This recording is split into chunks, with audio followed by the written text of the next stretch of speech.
So hello guys, welcome to बीबी वेलगन। मैं प्रतीक शर्मा और भैया कंटिन्यूशन वीडियो चल रही है, हमारा आईपीआर चल रहा था। आज का जो हमारा टॉपिक रहेगा वो रहेगा registration of trademark for goods and services. तो क्या प्रोसेस है हमारा रजिस्ट्रेशन का, अगर हम किसी ट्रेडमार्क को किसी गुड्स या सर्विस के लिए हम रजिस्टर कराना चाह रहे हैं। तो under the act only a trademark can be registered. बड़ा आसान हो गया, ठीक है जी। इस एक्ट के अंदर से ट्रेडमार्क के रजिस्टर हो सकते हैं। The act does not permit every trademark to be registered. अब एक्ट जो है हर तरीके के ट्रेडमार्क को परमिट नहीं करता है रजिस्टर कराने के लिए। जैसे trademark can be registered if they are capable of being represented graphically, do not fall within the absolute ground for refusal, ये हम आगे डिस्कस कर लेंगे, और do not fall within the relative ground for refusal, ये क्या है, ये आगे डिस्कस कर लेंगे। अब देखते हैं प्रोसीजर फॉर रजिस्ट्रेशन। क्या प्रोसीजर है रजिस्ट्रेशन का। सेक्शन 18 कह रहा है एप्लीकेशन फॉर रजिस्ट्रेशन। अब रजिस्ट्रेशन के लिए तुम्हें एप्लीकेशन देनी पड़ेगी सेक्शन 18 के अंदर। कौन देगा? Any person claiming to be proprietor of the trademark can apply to the registrar of trademark for its registration. तो जो भी कहता है कि भाई मैं ये इसका हूँ मालिक, तो वो जो है रजिस्ट्रार के पास जाए, रजिस्ट्रेशन के लिए अप्लाई कर दे। The application may be made in the name of the individual partners of a firm, corporation और एनी और गवर्नमेंट डिपार्टमेंट, ये भी जो है रजिस्ट्रेशन के लिए कर सकते हैं। सिंगल एप्लीकेशन में be made for registration of a trademark for different classes of goods and services and fee payable therefore shall be in respect of each class of goods. जैसे फॉर एग्जांपल की अलग अलग classes of तुम्हारे पास goods हैं कि इस good का ये है, इस गुड का ये, लेकिन तुम दोनों को तुम ही कर रहे हो, तो तुम जाओ सिंगल एप्लीकेशन दे दो कि भैया मेरे ये दो हैं, और लेकिन उन दो का जो भी खर्चा है, जैसे इसका 100 रुपये है, इसका 200 रुपये, तो तुम टोटल में 300 रुपये देना पड़ेंगे, तुम इसके 100 अलग, इसका 200 अलग, इस तरीके के। वेयर टू अप्लाई, कहाँ पर? Application in prescribe form has to be filed in the office of the trademark registry with whose territorial limit the principal place of business in India of the applicant or the first applicant in the case of joint applicant is situated। तो जहाँ पर उनका business चल रहा है या जहाँ बंदे रह रहे हैं, वहाँ पर जो है रजिस्ट्री में जाकर वो दे सकते हैं एप्लीकेशन को और अपना रजिस्टर करा लो मार्क को। Every application for registration of trademark shall contain a representation of the mark in the place provided in the form for the purpose। जो भी फॉर्म होगा उसके अंदर एक प्लेस होगा जिसके अंदर अपने रिप्रेजेंटेशन, जो भी तुम्हारा मार्क जैसे घोड़ा, गधा, कुत्ता, बिल्ली बना हुआ है, तो वहाँ पर बना के दिखाओ।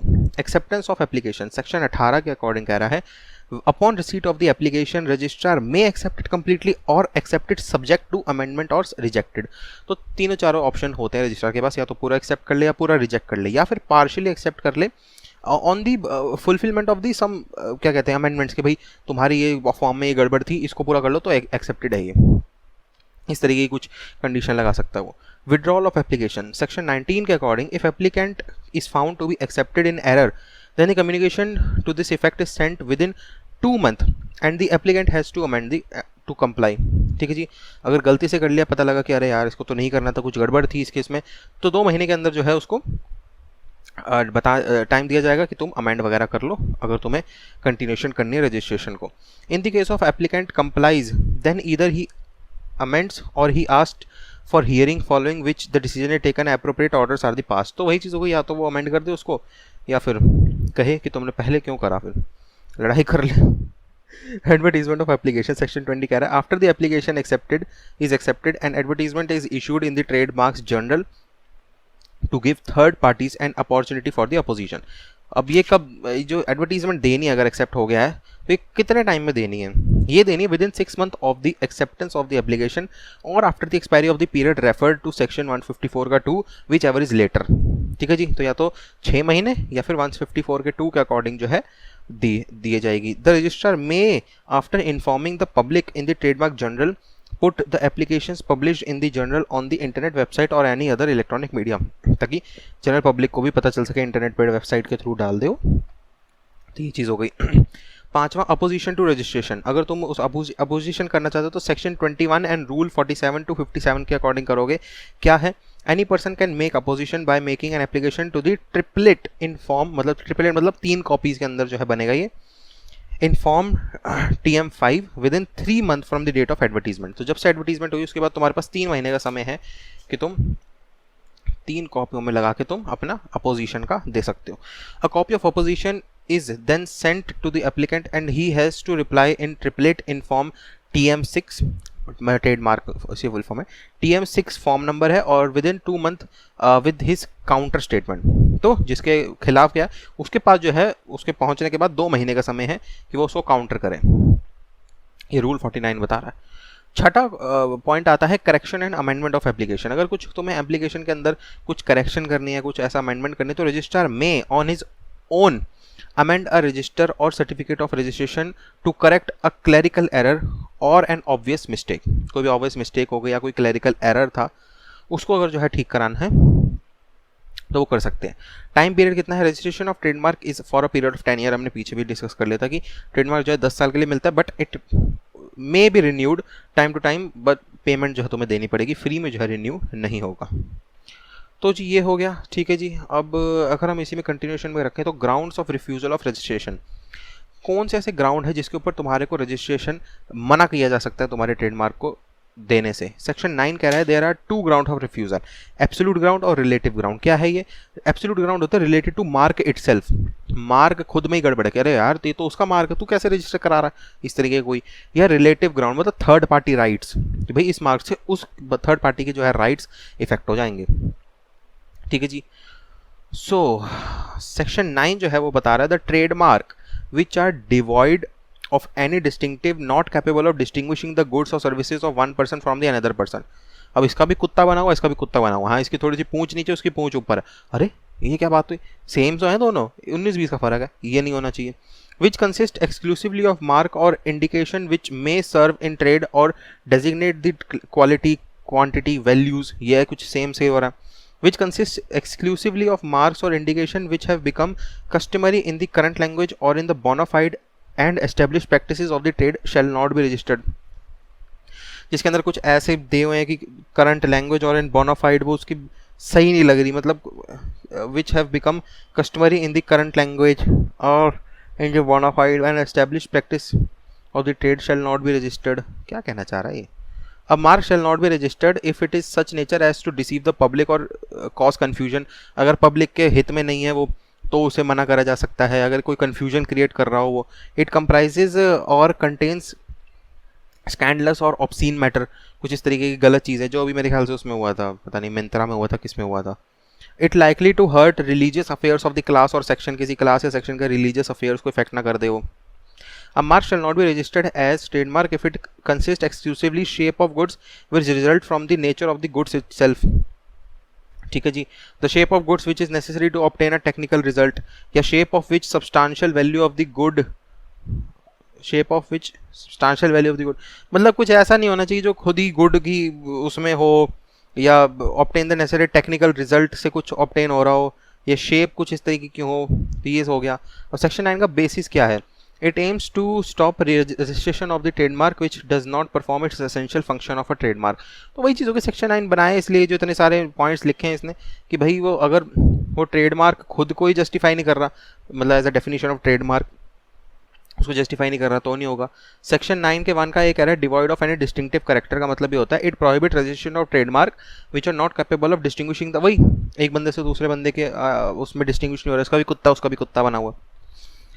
Trademark, a mark which appears to serve a merely decorative purpose in the relation to the goods and services, इसको नहीं दिया जाएगा। The shape or goods which does not stand out sufficiently from the norm to be distinctive or does not in a way which fails to counter on the mark with the trademark character, trademark character को justify नहीं कर रहा। A word which according to the ordinary significance it is a surname or a personal name, वो भी नहीं कर सकते trademark में तुम रजिस्टर। सेक्शन 9 के 1 का बी कह रहा है marks that are exclusively descriptive, मतलब it tells something about the product और service offered in under a mark by describing some characteristics जैसे क्वालिटी, इंग्रेडिएंट, फीचर, इस तरीके को ट्रेडमार्क नहीं लगा सकते। तो जैसे आपने सुना है वाइट आटा ब्रांड, ऐसा नहीं हो सकता, तो ये चीज़ कहना चाह रहा है। 8 types of descriptive mark prohibited under section 9 के 1 का बी। किस तरीके के ऐसे डिस्क्रिप्टिव मार्क हैं जो प्रोहिबिटेड है, मतलब जिनको तुम रजिस्टर नहीं करा सकते? जैसे काइंड, लार्ज या स्मॉल, बहुत बड़ा आटा, लार्ज चक्की आटा, क्वालिटी, गुड और बेस्ट, ऐसे नहीं हो सकता। हाँ आपने आशीर्वाद सुना होगा, ऐसे ही सुना होगा, लेकिन गुड आशीर्वाद, बेस्ट आशीर्वाद ऐसा नहीं सुना होगा। क्वांटिटी 454 ग्राम ऑफ बटर, इस तरीके का नहीं तुम लिख सकते कुछ, value by one get one free, इसके ऊपर रजिस्टर नहीं कर, हाँ उस प्रोडक्ट के ऊपर ऑफर चल सकता है लेकिन उस प्रोडक्ट का नाम ऐसे नहीं हो सकता buy one get two free, ये तरीके का। इंटेंडेड पर्सन मतलब स्लिम फिट इस तरीके की कोई चीज़ ना हो उसमें, मतलब नाम में। Geographic origin north pole bananas, इस तरीके का कुछ नहीं हो सकता। या time of prohibition of goods और रेंडरिंग सर्विस जैसे ऑटम 2005 एक्सेट्रा, इस तरीके की कुछ, जैसे ऑटम 2005 तो ये ऐसी सर्विस है जो ऑटम में मिलती 2005, ऐसा नहीं हो सकता कुछ भी। Other characteristics of good and services जैसे कि सेक्शन 9 के 1 का सी कह रहा है marks that are exclusively generic, मतलब shall not be registered like Xerox aspirin escalator, generic हो गई है, तो ये नहीं मना, ये भी मना है। और सेक्शन 11 है relative ground for refusal of registration, जैसे राइवलरी मार्क्स हो गए, आइडेंटिकल मार्क्स हो गए, या फिर rival marks are not identical but services are, marks identical लेकिन सर्विस आइडेंटिकल है, या फिर rival marks are identical but not goods and services are, तो इस तरीके की कुछ इन बेसिस पे जो है रिफ्यूज कर सकते हैं रजिस्ट्रेशन के लिए। तो shall not be registered if the trademark is prevented by virtue of copyright law, या फिर कोई किसी भी लॉ के अगेंस्ट अगर वो कर रहा है कोई ट्रेडमार्क तो उसको भी रजिस्टर नहीं किया जाएगा। और shall comply with the section 9 then only be registered otherwise rejected, वही चीज़ हो गई। वेल नोन ट्रेडमार्क इसको भी कर देते हैं, छोटा ही है। वेल नोन ट्रेडमार्क वैसे हमने पीछे डिस्कस कर लिया जो बहुत ही पब्लिकली अच्छा हो, लेकिन फिर भी सेक्शन 2 के 1 का ZG कह रहा है it means become so substantial segment of the public which uses सब गुड्स और receive such service that the use of such mark in relation to other goods or services would be likely to be taken as indicating a connection in the course of trade or rendering of the service, मतलब कोई well known trademark या तो किसी good से related हो या service से related हो, बहुत ही फेमस है वो। Determination of well known trademark किस तरीके से देखोगे, नॉलेज और recognition of the trademark in relevant section of the public, क्योंकि ऐसा कोई पर्टिकुलर सर्विस है जिसका ट्रेडमार्क बिल्ली बना हुआ है लेकिन बिल्ली बड़ी फेमस है कि बिल्ली के नाम से लोग एकदम समझ जाते हैं अरे यार ये तो वही सर्विस है। या प्रोनाउंसिएशन ऑफ द ट्रेडमार्क इस तरीके की है, या registration of publication of the registration of the trade. अब जैसे हम फोटोकॉपी की मशीन पे दुकान पे जाते हैं, हम कहते हैं ले भाई फटाफट जीरोक्स कर दे, तो अब जमान पे बैठा हुआ है तो वेल नोन ट्रेडमार्क हो गया।